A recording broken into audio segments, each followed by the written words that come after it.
Supreme judicial council ने आज supreme court के साबिक जज मज़ाहिर अली नकवी के खिलाफ अपनी तफसीली राय जारी कर दी है। 33 सफ़हात पर मुश्तमिल फैसले में मज़ाहिर अली नकवी पर लगाए गए इल्ज़ामात और मज़ाहिर अली नकवी के जवाबात का तफसीली जायज़ा लेकर राय दी गई है और मज़ाहिर नकवी को मिसकंडक्ट का मुर्तकिब करार देते हुए फैसला दिया गया है कि मज़ाहिर अली नकवी को जज के ओहदे से हटा दिया जाना चाहिए था और अब उनके लिए जज या जस्टिस जैसे अलकाबात का इस्तेमाल नहीं किया जाना चाहिए।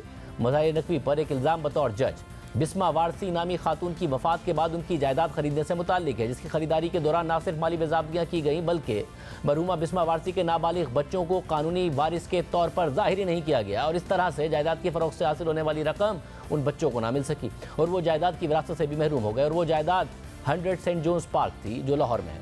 काउंसिल ने अपने फैसले में तफसीली फैसले में राय लिखी है कि इल्ज़ामात नंबर 2, 3 और 8 एक दूसरे से जुड़े हुए हैं, इसलिए हम उन पर एक साथ गौर करेंगे। ये इल्ज़ामात 100 सेंट जोन्स पार्क लाहौर की खरीदारी से मुताल्लिक हैं, जिसकी मालिक मिसेस बिस्मा वारसी थी, जिनका इंतकाल 6 दिसंबर 2020 को हुआ और उनकी वफ़ात के वक्त उनके 3 बच्चे नाबालिग थे।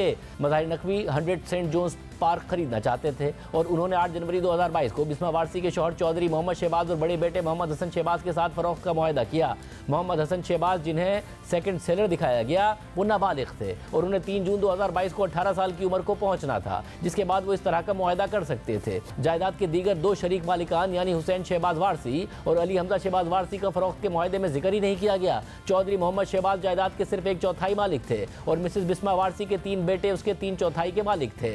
मज़ाहिर अली नकवी इस मामले में मुलविस होने की तस्दीक चौधरी मोहम्मद शहबाज की गवाही ने दी, जिन्होंने कहा कि मैंने गार्डियन एंड वार्ड्स एक्ट 1890 के तहत खुद को अपने नाबालिग बच्चों की जायदाद का सरपरस्त करार देने के लिए कोई दरख्वास्त जमा नहीं कराई थी। सैयद मोहम्मद हसन शहबाज वारसी, जो मुकदमे में मुद्दई नंबर 2 थे, वो ये मुकदमा दायर करने के वक्त नाबालिग थे। ये केस अवाम की इतला के लिए दायर किया गया था और फ्रंट नामी अखबार में नोटिस आया किया गया। ताहम मैं ऐसे किसी अखबार से वाकिफ नहीं हूँ। मैं गार्डियन जज से इजाज़त लेना चाहता था, लेकिन मज़ाहिर अली नकवी के बेटे तसद्दुक मुस्तफ़ा नकवी ने मुझे केस फाइल करने का मशवरा दिया, क्योंकि उनके मुताबिक 30 जून 2022 के बाद टैक्स की शरह और लेन देन पर ड्यूटी बढ़ जानी थी। मैंने मज़ाहिर नकवी और उनके बेटे तसद्दुक मुस्तफ़ा नकवी को इतला दी थी कि मेरी मरहूमा बीवी बिस्मा वारसी से मेरे 3 बेटे हैं जो जायदाद के मालिक हैं। ताहम मज़ाहिर अली नकवी ने कहा कि पहले सेल डीड रजिस्टर्ड करवाएं और ज़रूरत पड़ने पर गार्डियन जज से बाद में इजाज़त ली जा सकती है। सुप्रीम जुडिशल काउंसिल ने अपनी राय में लिखा है कि मज़कूरा जायदाद की मज़ाहिर अली नकवी की तरफ से खरीदारी में सिर्फ यही गलत नहीं हुआ, बल्कि 2 प्रॉपर्टी वैल्यूएटर्स जो पाकिस्तान बैंकर्स एसोसिएशन से मंजूर शुदा हैं, उन्होंने गवाही दी कि खरीदारी के वक्त जायदाद की कीमत काफ़ी ज़्यादा थी।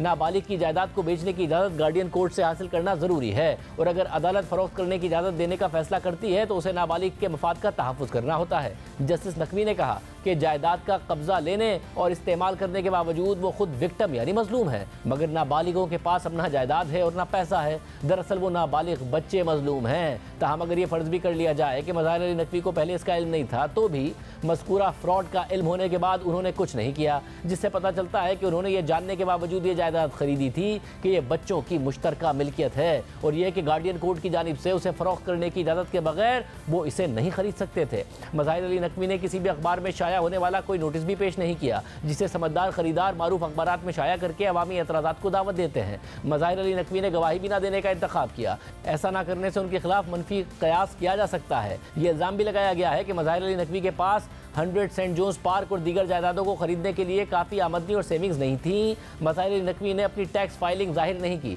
और ना ही गवाही के लिए सामने आए। उन्होंने ये भी नहीं बताया कि उन्होंने कई सालों तक कितनी कमाई की और उस पर कितना इनकम टैक्स अदा किया। 100 सेंट जोन्स पार्क की मज़ाहिर अली नकवी की जानिब से खरीदारी का एक और परेशान कुन पहलू है और वो ये कि Lahore smart city private limited की जानिब से जायदाद फ़रोख्त करने वाले को 5 करोड़ रुपए अदा किए गए। मज़ाहिर अली नकवी ने अपने तहरीरी जवाब में ऐसा करने की कोई माकूल वजह पेश नहीं की और गवाही देने से गुरेज किया कि एक कंपनी ने उनकी ऐसी जायदाद खरीदने के लिए 5 करोड़ रुपए की खतीर रकम क्यों अदा की। एक जज का एक प्रॉपर्टी डेवलपर से इतनी बड़ी रकम कबूल करना, जिसका यह कहना है कि वो मज़ाहिर अली नकवी को जानता भी नहीं है, जज की साख पर बहुत संगीन सवालात उठाता है। इल्ज़ाम नंबर 8 के 2 पहलू हैं।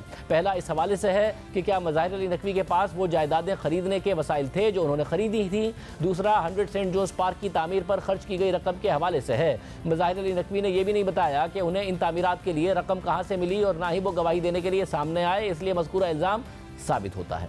सुप्रीम जुडिशल काउंसिल की राय के मुताबिक इल्ज़ाम नंबर 6 यह है कि मज़ाहिर अली नकवी ने federal government employees housing foundation में 2 जायदादें और 1 जायदाद supreme court employees cooperative housing society में हासिल की, लेकिन इसके लिए ना तो रकम जाहिर की और ना ही टैक्स अदा किया। मज़ाहिर अली नकवी ने 16 मार्च 2020 को हल्फ उठाया और 2 साल से भी कम अरसे में सुप्रीम कोर्ट के जज की हैसियत से खिदमत अंजाम देते हुए 4 जायदादें हासिल कर लीं, 3 इस्लामाबाद में और 1 रावलपिंडी में। जिन तंजीमों से उन्होंने 4 जायदादें हासिल की वो अपने अराकीन को रिहाइश फराम करने के लिए कायम की गई थी। मज़ाहिर अली नकवी ने नहीं बताया कि उन्होंने इन तंजीमों से 4 जायदादें क्यों हासिल की। यकीनन वो इन सब में रिहाइश नहीं रख सकते थे। सुप्रीम कोर्ट के एक जज की जानिब से दूसरों को महरूम नहीं किया जाना चाहिए, जो कि मज़ाहिर अली नकवी के इक़दामात का नतीजा होगा। मज़ाहिर अली नकवी की अहलिया हुमा फातिमा नकवी ने भी supreme court employees cooperative housing society में प्लॉट के लिए दरख्वास्त दी थी। हालांकि वो सुप्रीम कोर्ट में मुलाजमत ही नहीं करती, ताहम ये मालूम नहीं हो सका कि उन्हें प्लॉट मिला या नहीं मिला।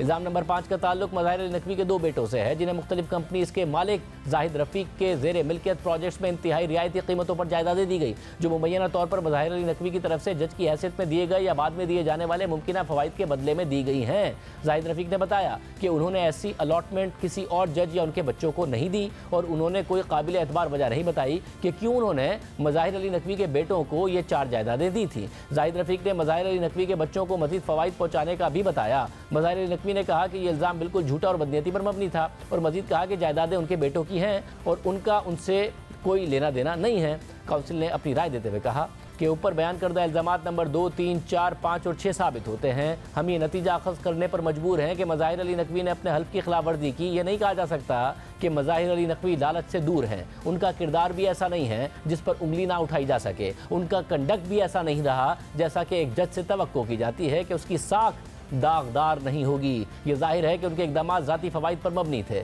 चौधरी मोहम्मद शहबाज के मामले में वो अपने ज़ाती फ़ायदे के लिए शामिल हुए और जानते बूझते हुए नाबालिगों को उनकी जायदादों से महरूम कर दिया।